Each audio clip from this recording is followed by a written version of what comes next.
ese waba warakurikiranye ikiganiro ubutumwa bw'abamarayika batatu kinyura kuri TV1? Kuri byinshi wasigaye wibaza ushaka gusobanukirwa cyangwa kutwunganira, ntucikwe n'ikiganiro live kuri TV1 kizaba kuri iki cyumweru guhera saa 8, aho uzabasha guhamagara ukadusangiza ibitekerezo ukanasobanuza ibyo utumvise kuri iki kiganiro. Ntuzacikwe. Nongere ni kuri iki cyumweru live kuri TV1 guhera saa 8.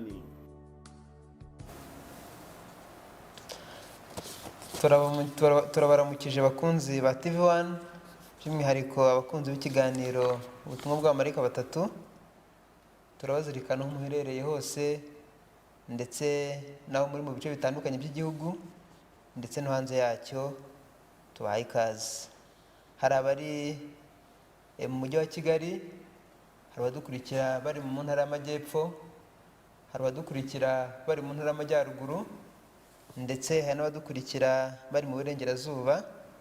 Mwese tubahaye ikaze.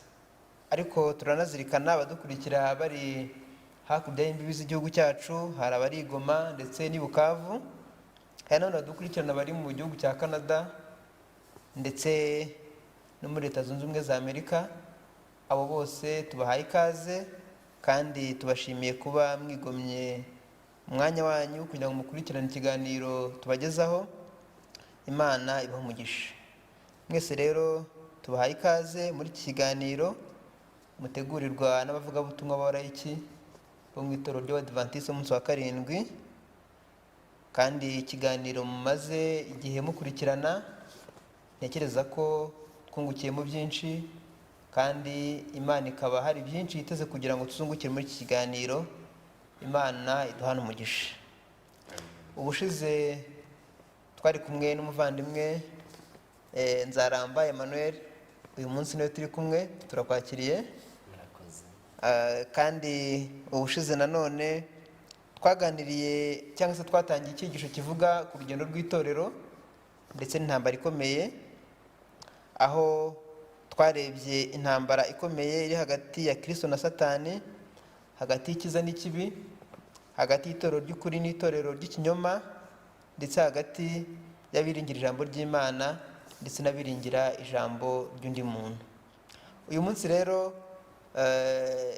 Emmanuel wadusezeraniye yuko turi buganire ku gice cya kabiri cy'ikiganiro twatangiye ku cyumweru gishize, aho twatangiye tureba ubwiru bw'amatorero 7 agereranya urugendo rw'itorero ry'Imana kugeza Yesu ubwo azaba agarutse. Twatangiye tureba itorero ryari rigizwe n'intumwa, itorero ryatangiye ahagana mu ijana, ryarangiye ahagana mu ijana nyuma ya Kristo, itorero ryitwa Efeso. Tureba n'itorero ryitwa Simuruna, itorero ryatangiye mu ijana, igihe itorero rya Efeso ryarangiraga rikageza muri 313, ndetse tubona n'itorero rya Perugamo ryatangiye mu mwaka wa 313 kugeza mu mwaka wa 538 nyuma ya Kristo.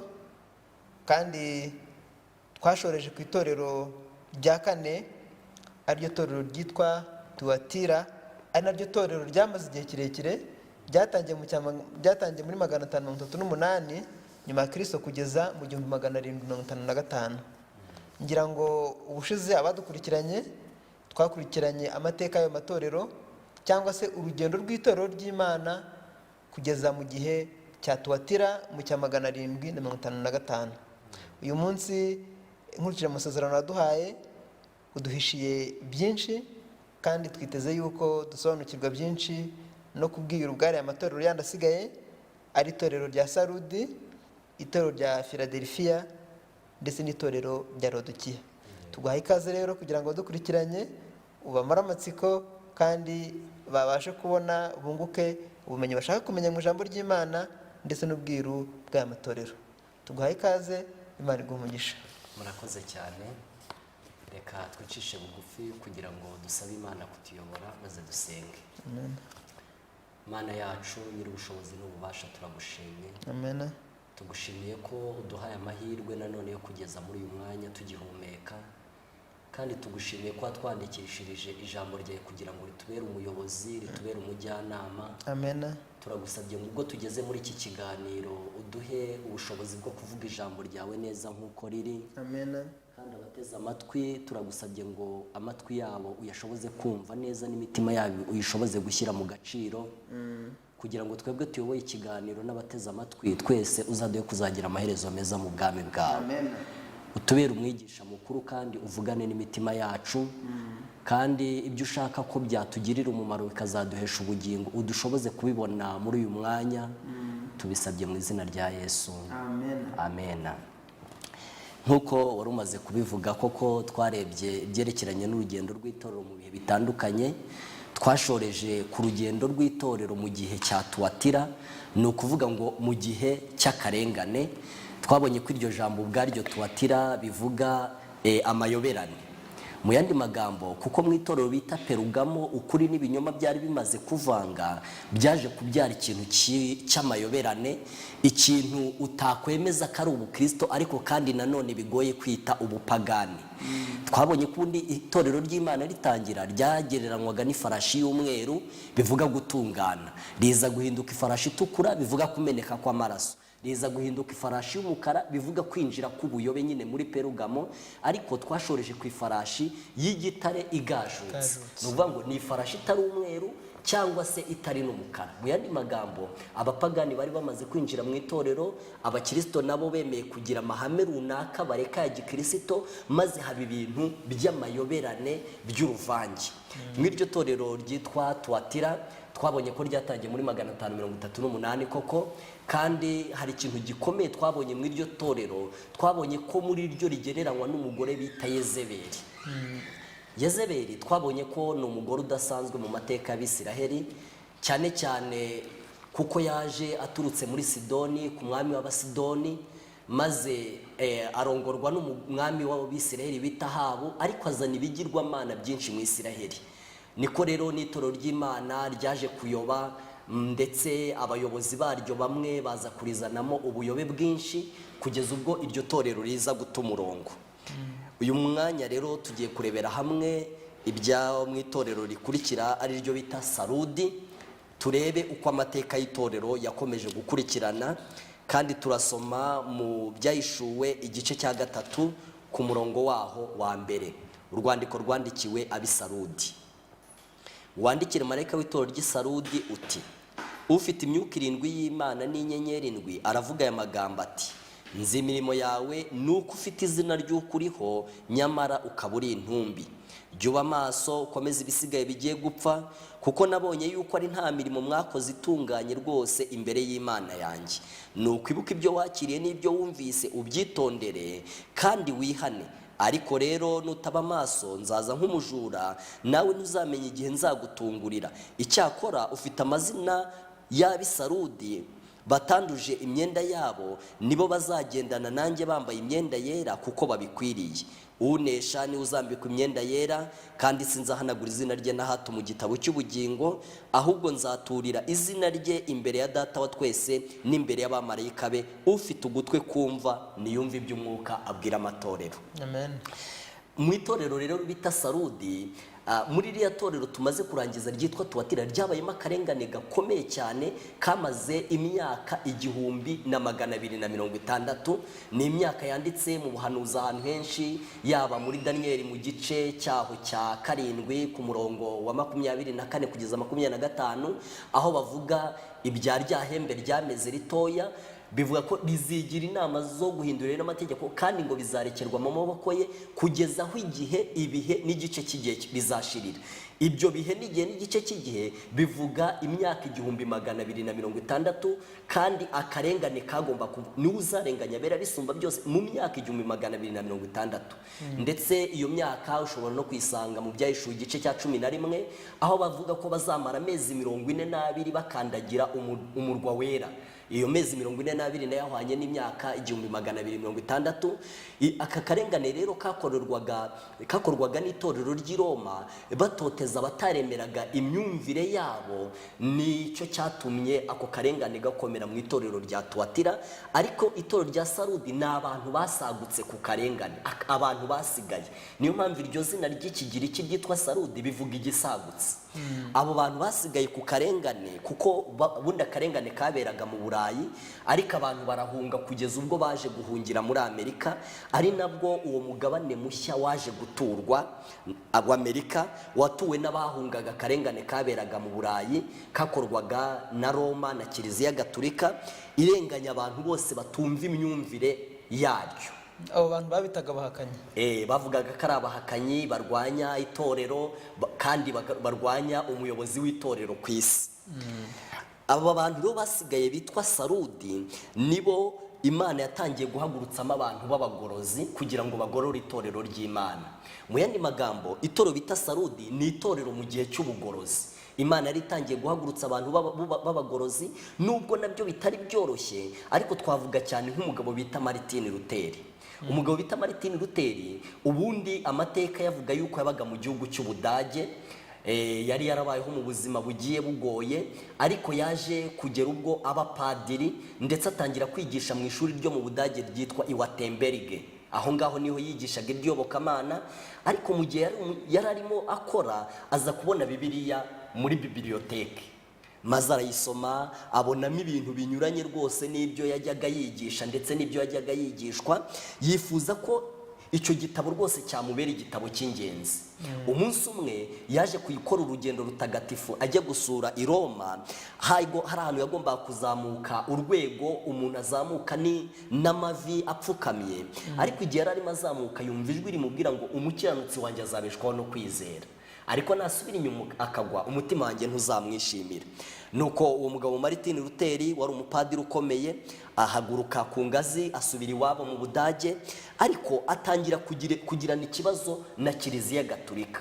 Yanditse ingingo 95 zihamya yuko umuntu adakizwa no kugura indulgensiya, zihamya nuko umuntu adakizwa no kubabarirwa ibyaha n'abandi bantu. Azimanika ku rugi rwa Kiliziya y'Wittenberg mu Budage, maze rimwe bamuhamagara mu nama yaberagaho bita iwomuzi kugira ngo asobanurire iby'imyizerere ye. Icyegera cya papa nacyo cyari mu iyo nama, kandi yaregwaga ibirego bikomeye cyane bamusaba guhakana iyo myizerere cyangwa se kuba yakwicwa nk'uko abandi bagorozi bapfuye. Umugorozi witwa Wycliffe yari yaramaze kwicwa, uwo bita Husi yari yaramaze kwicwa, bose bari baragiye bicwa n'itorero rya Kiliziya Gatolika bibaziza yuko bafite imyumvire y'ubuhakanyi. Maze Martin Luther rero nawe ahigwa muri ubwo buryo, ariko Martin Luther yavumbuye ikintu gikomeye cyane mu bintu byari byaratakaye muri kiriya gihe twabonye cy'umwijima. Yavumbuye ikintu kigaragaza yuko umuntu akizwa no kwizera, yuko umuntu adakizwa n'imirimo akora myiza, yuko kwizera nk'uko Bibiliya ivuga ariko gukiza umunyabyaha. Igihe rero yigishaga ibyo bintu, abantu benshi bakurikiranye izo nyigisho baranaziyoboka. Ni nabwo hatangiye icyo bita ubuprotestani. Ubuprotestani ni ijambo riva ku nshinga y'igifaransa yitwa protester, bivuga guhakana cyangwa kutemera. Mu yandi magambo, abo bantu bose bahunze akarengane kaberaga mu Burayi gakorwa na Kiliziya Gatolika, bakaza guhungira i Roma, ari naho bakaza guhungira muri Amerika, ari naho hatuye abaprotestani benshi. Bagiye bavuga ko badashobora kuzongera kwemera inyigisho z'ubupapa, bavuga ko batazongera kuzigenderamo na rimwe. Kandi Martin Luther amaze kuvumbura aya mahame, abaprotestani bakayashingiraho itorero rindi rikavuka. Abagorozi bandi bakomeje gukora, ndetse haza baza kuvumbura yuko umubatizo wabagaho burya ari uwo mu mazi menshi. Kandi iki gihe tugomba gutekereza yuko nubwo Yesu yasize ibintu biri ku murongo neza nk'uko twabivuze ubushize, ariko ibintu byaje kwangirika kugeza ubwo inzira isibama burundu, kugeza ubwo umurongo burundu sibama, maze abantu ntibamenya aho kunyura. Byasabye Imana guhagurutsa abagorozi. Nubwo Martin Luther yari amaze kuvumbura icyo kintu cyo gukizwa no kwizera, ariko ntabwo umucyo wose wari warazimiye, yari yongeye kuwuvumbura. Nicyo gituma mu bihe bikurikiyeho abo bita ababatisita bavumbuye iby'umubatizo, ariko n'ubundi mu gihe cya Yesu umubatizo mu mazi niwo wabagaho wonyine, kuko muzi ko niwo Yesu yabatijwe mu ruzi rwa Yorodani, niwo Filipo yabatije inkone, niwo Pawulo yabatije umurinzi wa gereza, niwo Ananiya yabatije Pawulo, sibyo? Yesu yasizeho abamubatiza umwe, niwe intumwa zakoreshaga, ariko iyo nzira yaje kuzimira mu itoro bita Perugamo, cyagiye ibinyoma n'ukuri byazaga kuvanga, maze Tuwatira yiza kugendera mu binyoma gusa, ariko Imana iza guhagurutsa abagorozi ngo bagarure ukuri kwazimiye. Igihe abaprotestani bahagurukaga bakavumbura icyo kintu kindi kiyongera ku cyo Martin Luther yari amaze kuvumbura cy'uko umuntu akizwa no kwizera, ababatisita nabo bakavumbura ibyerekeranye n'umubatizo, abapantekote bakavumbura ibyerekeranye n'umwuka wera, bose barabivumburaga ariko bakirengagiza yuko umucyo Imana yasize utaragaruka wose. Bahitaga bahagarika ubushakashatsi, ariko Imana yabaga iberetse uwo mucyo kugira ngo babone uko bashaka no ko bagera mu wundi mucyo. Itorero bita Sarudi ni itorero rigizwe n'icyo bita ubugorozi. Imana yari itangiye ubugorozi, kandi butangije abantu yari imaze kwitoranyiriza bakomokaga muri Kiliziya Gatolika, ariko bagenda bagira imyumvire inyuranye niyo bajyaga bagira kera, batangira kutumvikana n'amahame bemeraga. Ahari se buriya wenda baduteze amatwi ntibashobora kwibaza nk'ikibazo, bakavuga bati none se byagenze bite kugira ngo habeho igihe kingana gutyo, kugira ngo ukuri kwigishwaga n'intumwa mu gihe cya Efeso, mu gihe cya Simuruna, uko kuri kwigishwaga kuzimire burundu kugeza igihe abakristo batari bazi amahame ya Gikristo ashingiye ku byanditswe byera. Aho ntabwo byafitanye isano n'iriya myaka 1260. Ni ukuvuga ngo ubundi muri iriya myaka 1260 Bibiliya yaraciwe. Nicyo kintu gikomeye cyane Roma yakoze, yaciye ikintu bita Bibiliya, umuntu wese akaba atemerewe kuyitunga, ikaba yemerewe gutungwa n'abigishwa gusa. Naho rero ubujiji bwaje gukomoka, abantu bigishwaga ibintu batagira aho babisoma. Bibiliya zari zanditse mu ndimi abantu batumva, ikindi kuyitunga byari icyaha gishobora kwicisha umuntu. Muri iyo myaka rero ari naho iyo usomye mu byanditswe 11 ubona iby'abahamya babiri ngo bahanuwe imyaka 1260 bambaye ibigunira. Bivuga ko Bibiliya itari yemerewe, cyari igitabo ngo cyaciriweho iteka na Roma. Ndetse niyo urebye abizera bo muri Kiliziya Gatolika uyu munsi, ubona ko ibyo bintu byabakurikiranye n'uyu munsi. Bibiliya ni igitabo cyaciriweho iteka, kigirwa na padiri gusa, umwigisha, ariko umwigishwa ntashobora kumenya niba ibyo bamwigisha ari ukuri cyangwa ari ibinyoma.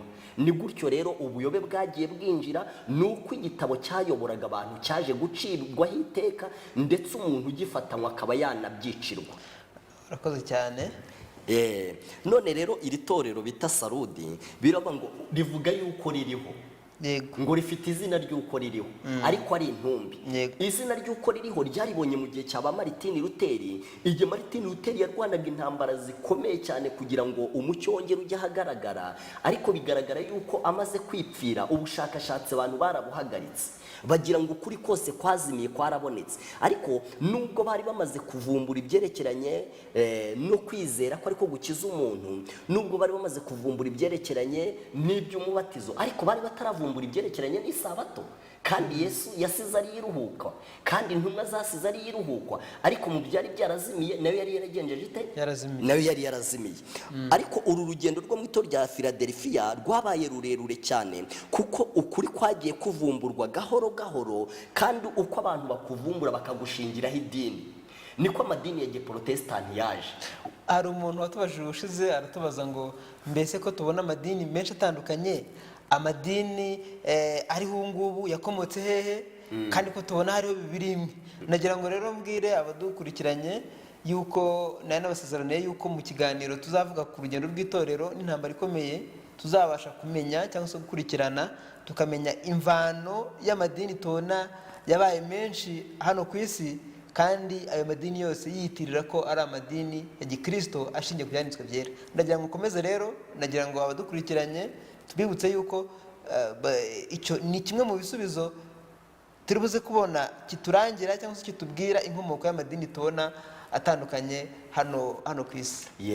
Ngire ngo nyine bumvise yuko ubundi itorero ry'abaprotestani ryavutse ku bw'akarengane kakorwaga n'itorero rya Kiliziya Gatolika, rirenganya abantu bose bafite imyumvire itari yabo.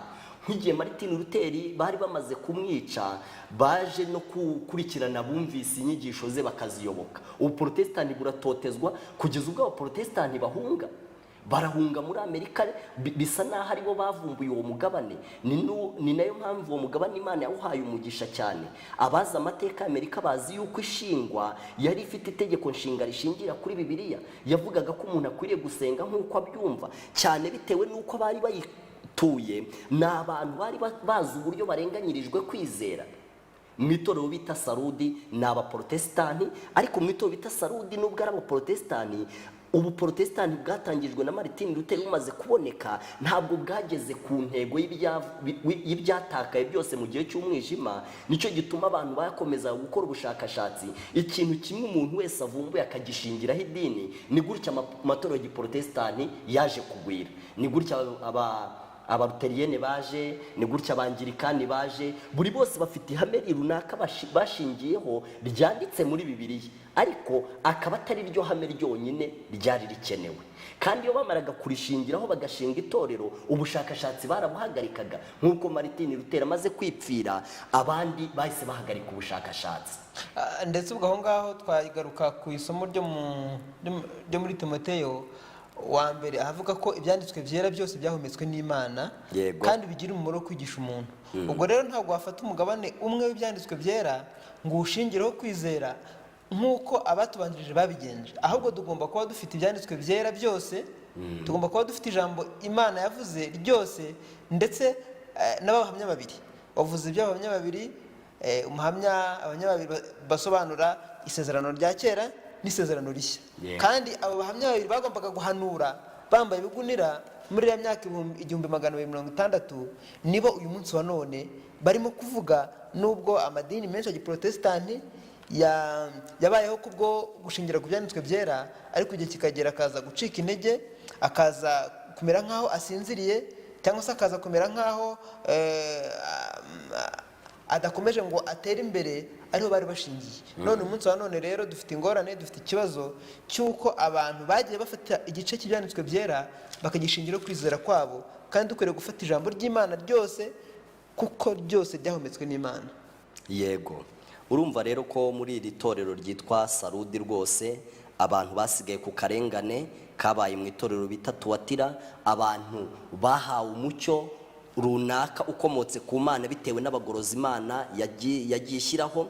Iri torero ryatangiye mu 1755 rirangira mu 1833. Iri torero ryabaye ingenzi cyane, Imana iyikoreramo. Wenda twakwihuta tukagera ku itorero rikurikira ryitwa Philadelphia. Wandikire marayika w'itorero ry'i Philadelphia uti: uwera kandi ukuri, ufite urufunguzo rwa Dawidi, ukinga ntihagire ukingura, ukingura ntihagire ukinga, kandi ukinga ntihagire ukingura. Avuga amagambo ati: nzi imirimo yawe, dore nshyize imbere yawe urugi rukinguye, kandi ntawe ubasha kurukinga. Kuko ufite imbaraga nke, nyamara ukitondera ijambo ryanjye, ntiwihakane izina ryanjye. Dore ngushyize bamwe, nguhaye bamwe mu isinagogi ya Satani biyita Abayuda, nyamara atari bo, ahubwo ari abanyabinyoma. Dore nzabahata kuza bikubita imbere y'ibirenge byawe, bamenye yuko nagukunze, kuko witondeye ijambo ryo kwihangana kwanjye. Nanjye nzakurinda igihe cyo kugeragezwa kigiye kuza mu bihugu byose, kugerageza abari mu isi. Ndaza vuba, komeza ibyo ufite, hatagira ugutwara ikamba ryawe. Amen. Iri torero ryitwa Philadelphia naryo ni itorero nanone rikomezamo ubugorozi, kuko imico yose yari yaratakaye, imwe Yesu yasize ariho, ya yindi ntumwa zasize iriho, ariko ikaza gutakara mu itorero bita Perugamo no mu itorero bita Tuwatira, ariyo matorero yabayeho mu gihe cy'umwijima, ari nayo matorero yinjiyemo ubuyobe cyane. Nanone iyo mico yongeye kugaruka mu itorero bita Sarudi no mu itorero bita Philadelphia. Ubundi mu itorero bita Philadelphia ryarangiye itorero ryongeye kumera nk'uko Yesu yarisize, ryongeye kumera nk'uko ukuri kose Yesu yasize kongeye kugaragara. Kuko mu itorero bita Philadelphia ubundi habayemo ikintu gikomeye cyane, naryo habayemo gusobanukirwa ikintu gikomeye cyane, umucyo wa nyuma wari usigaye kugira ngo umurongo Yesu yasize wongere ugerweho. Iri torero bita Philadelphia rigizwe n'icyo bita muvoma ya mirere. Yego. Izina ryaryo ubundi rivuga urukundo rwa kivandimwe. Ni abantu basomye Bibiliya, abaprotestani bamaze kugira imbaraga, baje kuvukamo umugabo bita William Mireri. yasengeraga mu itorero ry'ababatisita. Yego. Uyu mugabo witwa William Mireri aza gusoma isomo ryanditse muri Daniel igice cya 8 umurongo wa 14 rivuga ngo bizageza iminsi 2300 uko bukeye bukira nyuma ubuturo bwera buzabone kwezwa.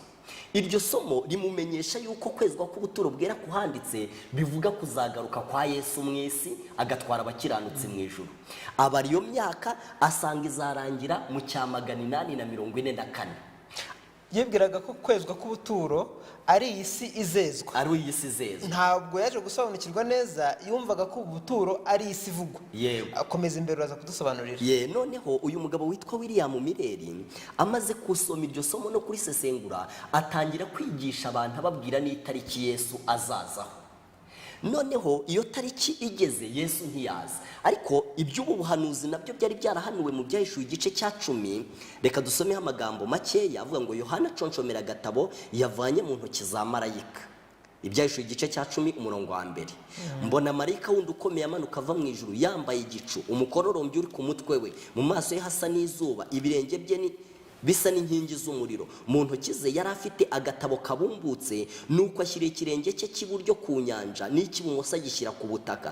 Arangurura ijwi rirenga nk'uko intare yivuga, avuga ijwi rirenga guhinda kurindwi kw'inkuba kuvuga amajwi yako, kandi guhinda kurindwi kw'inkuba kumaze kuvuga nari ngiye kwandika, nuko numva ijwi rivugira mu ijuru rimbwira riti iby'uko guhinda kw'inkuba kuvuze ubizigame bibubwiru ntubyandike. Marika nabonye ahagaze ku nyanja no ku butaka amanika ukuboko kw'iburyo agutunga mu ijuru, arahira ihoraho iteka ryose yaremye ijuru n'isi n'ibirimo n'inyanja n'ibirimo, ati ntihazongera kubaho igihe ukundi, ahubwo mu minsi y'ijwi rya marika wa 7 ubwo azatangira kuvuza impanda niho ubwiru buzaba busohoye. Amen.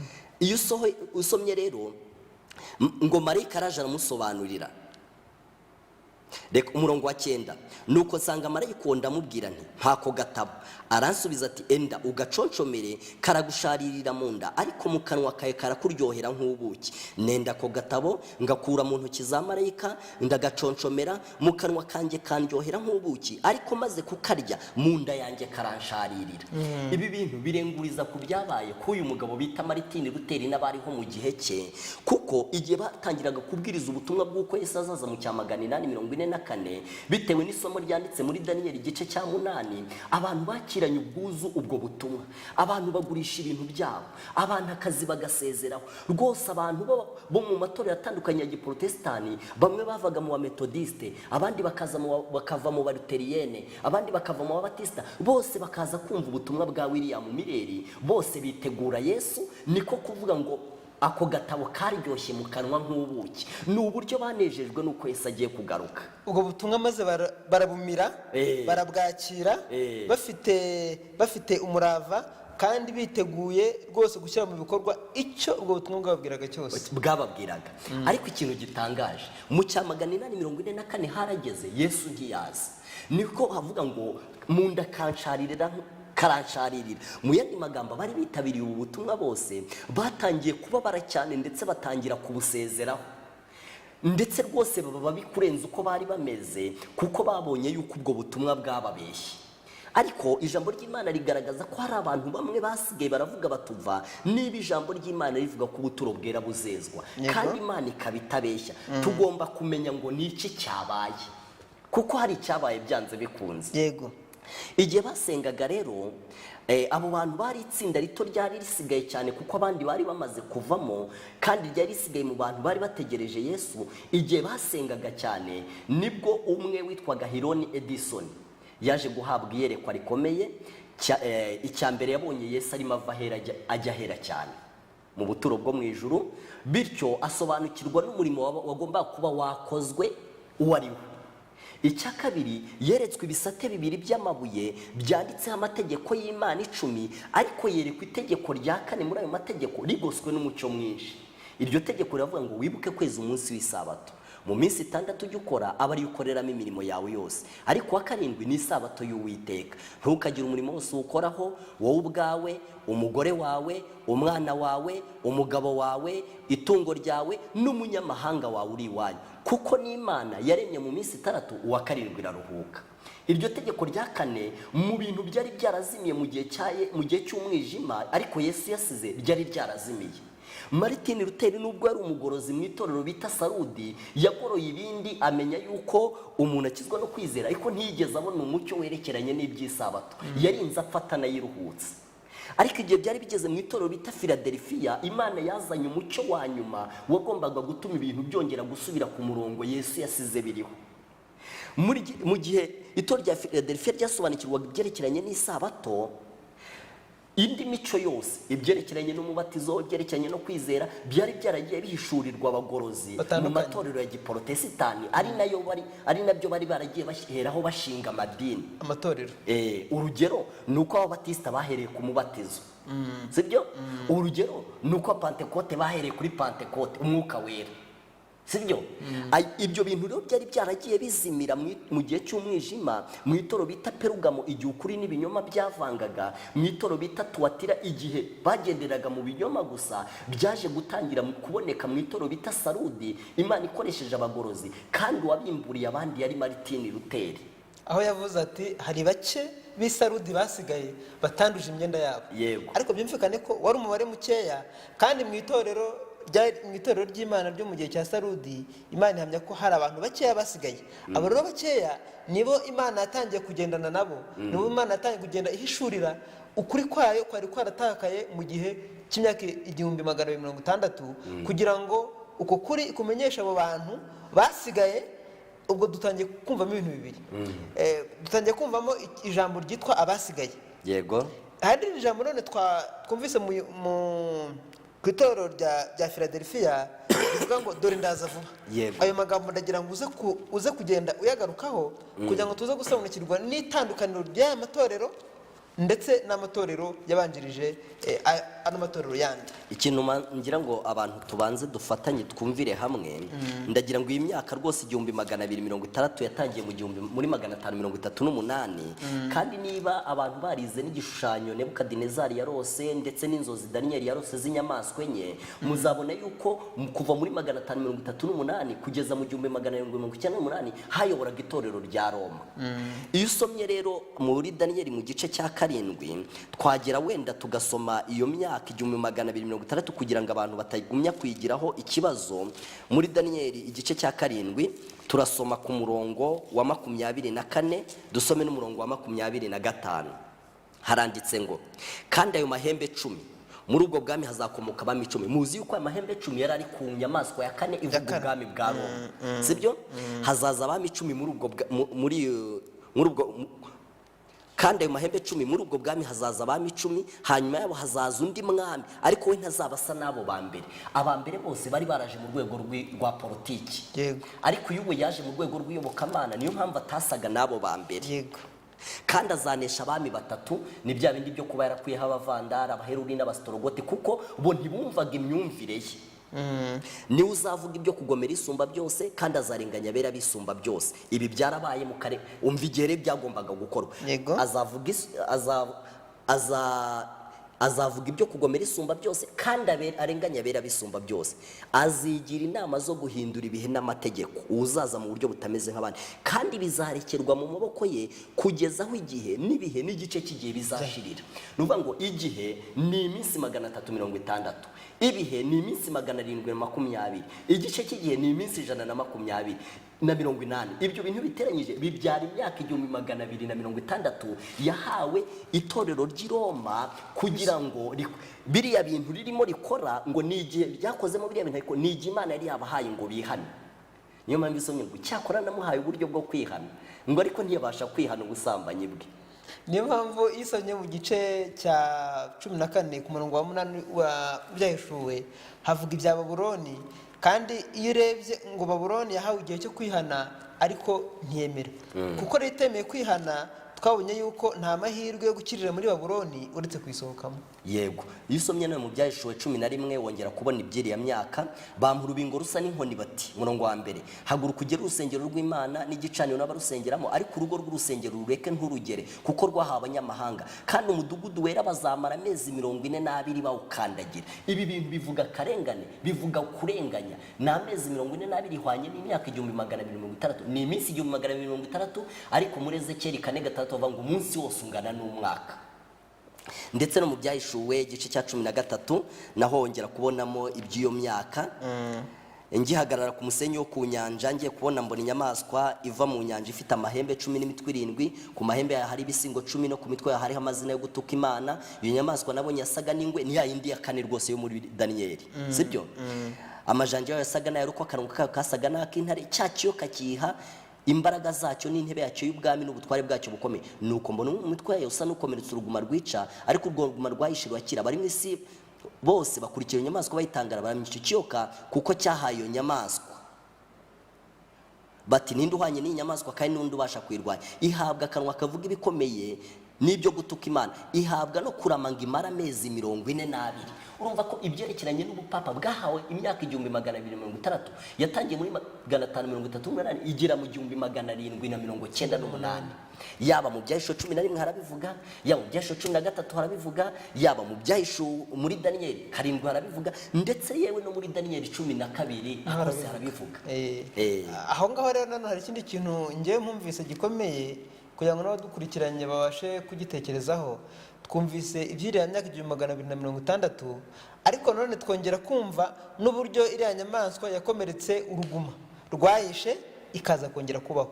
Ese aho ngaho mwadusobanurira mute? Ubundi ubupapa nubwo bwarenganyije abantu imyaka 1260 guhera muri 538, ariko ubupapa bwaje gukomereka uruguma mu 1798, kuko uwo bita Papa Pio wa gatandatu yaje gufatwa na Berthier, umujenerali w'umugaba w'ingabo wo mu Bufaransa, amufungira muri gereza, maze aza no kugwamo. Ubupapa bwamburwa ijambo mu Burayi, kandi ibyo bintu byaje urwo ruguma ariko ngo rwakize mu 1929 ku nama yabereye aho bita Iteratini yoboye n'uwo bita Mussolina. Nibwo ubupapa bwongeye guhabwa ijambo, ndetse bwongera guhabwa kuyobora mu Burayi cyane.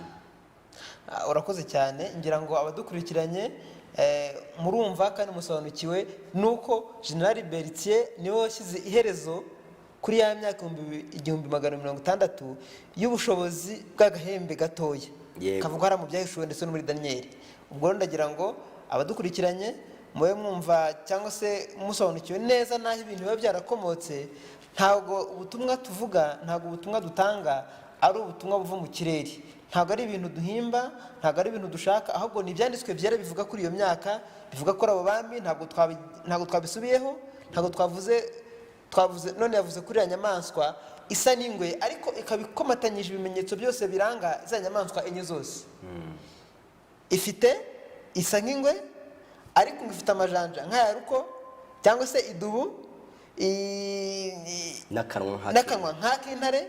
Mbese urumva ihuje bya bimenyetso byose. Niyo mpamvu ba bami nk'uko twamaze kubibona bahaye ububasha bwabo ya nyamaswa kugira ngo itegekeshe kandi ikoreshe bwa butegetsi ba bami bose bayihaye, kandi kugira ngo yicishe umuntu wese utaramya iyo nyamaswa n'igishushanyo cyayo. Yego, wakomeza. Ubwo rero icyo nari nsubiye inyuma gatoya, ariko ubundi nagira ngo twumve neza yuko ubuyobe bwaje kwinjira muri iyi myaka 1260 mu gihe cy'itorero ry'i Roma. Nibwo Imana yaje gutangira abagorozi.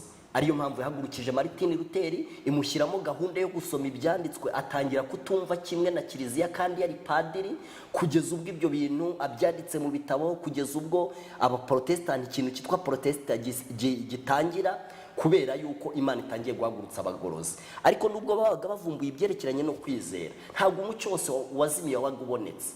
Nubwo ababatista babaga bavumbuye ibyerekeranye n'umubatizo, ntabwo umucyo wose wazimiye wabaga ubonetse. Nubwo abapentekote babaga bavumbuye ibyerekeranye n'umwuka wera, ntabwo umucyo wose wabaga ubonetse. Ariko mu itorero bita Philadelphia umucyo wa nyuma warabonetse. Twongera gusubira ku murongo Yesu yasizeho, kuko muri Philadelphia Imana yongeye gusobanura ibyerekeranye n'ibyo kuruhuka ku munsi w'isabato. Niyo mpamvu isomye muri Philadelphia avuga ngo nshyize urugi rukinguye imbere yawe. Uru rugi ni urugi rwo gusobanukirwa, ngo kandi ntawe ubasha kurukinga. Mu itorero bita Philadelphia rero mu buryo bita muvoma ya Mireri, babandi bavuze babwiwe yuko Yesu azaza ku itariki runaka bakayamamaza, byagaragaraga yuko rwose umucyo wongeye kuboneka. None rero bene data muteze amatwi televiziyo, icyo dukwiriye gutekerezaho ni uko mu cyamagana 833 igihe itorero rya Sarudi ryari ritangiye kuboneka, aba bantu ni naho abantu bajya bumva bita Elina White yabonetse. Elina White nawe ni umwe mu bakurikiranye ubutumwa bwa William Mireri. William Mireri yari umubatisita, ariko Elina White yari umumetodiste, yasengeraga mu itorero bita Methodiste Libre. Ariko mu gihe Imana yari imaze guha iryo tsinda rito ryari risigaye umucyo werekeranye n'isabato, mu gihe abandi bantu benshi cyane bari barahamagawe n'ubutumwa bwa William Mireri, igihe William yababwiraga cyarageze Yesu ntiyaza, bose basubirayo, hasigara itsinda rito cyane. Iryo tsinda rito niryo Imana yaje gukorana naryo, niryo yasobanuriye igikorwa cyagombaga kuba ari nacyo isomo ryo muri Daniel ryarengurizagaho kwezwa k'ubuturo bwera, aricyo bita gutangira ku rubanza. Sibyo? Kandi ni naryo iryo tsinda ni naryo Yesu yasobanuriye ibyerekeranye n'itegeko ry'isabato, ngaho kuruka ku isabato byongeye biratangirira. Sibyo? Kandi abo bantu bari bategereje Yesu niho haje kuva nanone ikintu cyitwa abadivantiste, kuko abadivantiste bava ku cyo bita advent, gutegereza. Ni abantu bari bategereje Yesu, itariki bari barayibwiye abantu. Abaprotestani bari baravuye mu madini yabo atandukanye, baza gutegereza Yesu, akazi kabo baragahagarika. Ariko Yesu ataje, maze basubira inyuma, hasigara itsinda ritoya, niryo Yesu yaje gusobanura ibyerekeranye n'isabato. Ni naryo abantu baje kwiyitira bati aba bantu ni abadivantiste barategereje koko. Urasese niyo mpamvu ahari twagarutse ku ijambo rivuga gusigara. Urumva umaze kudusobanurira yuko abantu bari bategereje kugaruka kwa Yesu bakomokaga mu matorero atandukanye. Yego. Ya giprotestani. Yego. Abo bantu rero bari bagize iryo tsinda ry'abategereje, nibo bishwe abadventiste. Bari bategereje kugaruka kwa Yesu. Yego. Ariko tuza kubwirwamo abasigaye. Abasigaye. Ariko se ubwo uraduhuriza gute n'isomo riri mu byahishuwe igice cya 12 umurongo wa 14? Aho bihuriye muri kiriya gihe, urumva ko ubutumwa bwari bwahamagaye abantu benshi, bwose banabwitabye. Bibiliya yanavuga ngo burya bahamagawe ni benshi, ariko abatoranyijwe ni bake. Abantu benshi bari baje ibihumbi birenga 600 bitabye ubutumwa bwa William Mireri, baje kwitegura Yesu uzaza ku itariki 22 z'ukwezi kwa karindwi mu 1844. Mandi magambo ryo ni itsinda ry'abantu bari bategereje kugaruka kwa Yesu. Ariko ndagira ngo wihute cyane ugere ku basigaye. Ni ukuvuga ngo rero igihe cyavuzwe yarageze ntaze, abantu bose basubiyeyo. Hagira abantu basigara bavuga bati Yesu ntashobora kubeshya, ijambo ry'Imana ntirishobora kubeshya. Niba havuga ko ubuturo bwera buzezwa, ubwo bwarejejwe, tugomba kumenya ahubwo ngo ni ubuhe kandi bwejejwe gute. Abo basigaye mu gihe abandi basubiyeyo, ari nabo baje kwitwa abadivantiste umunsi wa karindwi, nibo baje guhabwa uwo mucyo, baza no guhishurirwa ibyerekeranye n'isabato, ari nawo mucyo wa nyuma wari usigaye.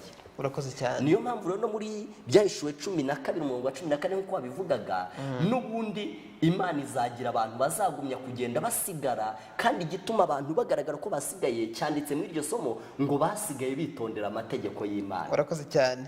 Abo basigaye bitondera amategeko y'Imana ku murongo wa 12 reka ndibasomera, haravuga ngo aho niho kwihangana ko bera kuri, bitondera amategeko y'Imana bakagera kwizera nk'ukwa Yesu. Urumva yavuze ajya kudusobanurira iby'abasigaye, nuko bihanganiye kuko Yesu atagarutse mu mwaka w'844. Bakomeza kwihangana, ntibakura ibyiringiro kuri Yesu, ahubwo baravuga bati ahari twaba twaribeshye. Bajya mu byanditswe byera baracukumbura, nuko Imana iza kubereka icyari cyabaye, ari nabwo yabahaga n'umucyo w'isabato. Murumva rero intangiriro ry'itorero ry'Abadiventiste umunsi wa karindwi aho rikomoka ku butumwa bwabwirijwe na William Mireri mu cyamagana 840 kuva mu cyamagana 843 kujya mu cyamagana 844. Ndetse abasigaye aho ngaho, abasigaye bihanganiye ko Yesu ataje mu uwo mwaka, bakagumeza kwihangana, bakagumeza gutegereza, nibo baje kuva mu itorero ry'Abadiventiste umunsi wa karindwi. Niyo mpamvu intego yacu ni ukubwira abantu ubutumwa bwo kugaruka kwa Yesu. mu yandi magambo buriya abantu rwose ni abakirisito ariko hari ikibazo kimwe ni uko bafite umucyo utuzuye. Yego. Koko gutangira kwabo hari umucyo muri Bibiliya bashingiyeho, ariko ubushakashatsi babuhagaritse butararangira. Niyo mpamvu hanjye ubu tuvugana icya mbere njyewe ndi umupantekote kuko nizera iby'umwuka wera wanditse muri Bibiliya wemeza abantu ibyaha ukanabatera kwihana. Njyewe ndi umubatisita kuko nemera ibyerekeranye n'umubatizo wo mu mazi menshi. Njyewe ndi umwangirikani kubera yuko nemera ko Yesu azagaruka ku mugaragaro. Ayo mahame yose, ariko kandi ndi umudivantiste kuko nzi ko Imana yaremye mu minsi 3 kuwa 7 ikaruhuka. Amen. Hari igihe rero umuntu abaho akaba afite umucyo ariko umucyo we ukaba utuzuye. Mu yandi magambo ibintu Yesu yasize biriho nk'umucyo akaba atabigira byose, akaba yaragarukiye hagati. Kandi biravuga ngo umucyo musohoyemo mu ugenderemo. Mu gihe rero abantu bo mu gihe cya William Mireri bayerekagwa ibyerekeranye n'isabato nk'itegeko rya 4, rimwe Yesu yasize abantu baruhuka, rimwe intumwa zasize abantu baruhuka, nanone bari biteguye kuwugenderamo. Niyo mpamvu abo bantu nawe Yesu ashwana n'abametodiste baravuga bati ibi bintu ntago twebwe dusenga ku isabato. Abo bantu bose bahita batangira gushwana n'amatorero bari barimo, ariko kuzamuka kw'abadivantiste bitewe n'icyerekeranye n'isabato. Ndetse ubwo abadukurikiranye ndagira ngo basobanukirwe n'iki kintu yuko icyatumye abadivantiste babaho batandukanye n'andi matorero nuko abandi matorero babaga banze